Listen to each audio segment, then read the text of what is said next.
Hey guys, in this video, I'm gonna show you how you can run after catch or RAC catch in College Football 27.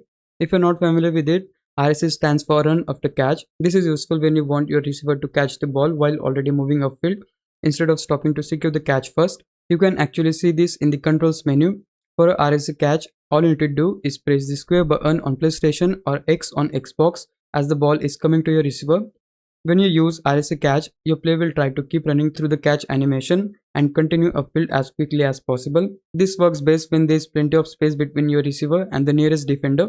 For example, if your receiver has already beaten the coverage on a deep pass or has open field in front of him, using a RSA catch can help you keep your momentum and pick up extra yards. On the other hand, if a defender is right next to your receiver, you might not want to use a RSA catch because it can make the catch a little riskier. In those situations, a possession catch is usually the safer option. So whenever you see open space and wanna keep moving after the catch, just press square on PlayStation or X on Xbox and your receiver will try to catch the ball while continuing his run. And that's pretty much it. That's how you can do a RSA catch in College Football 27.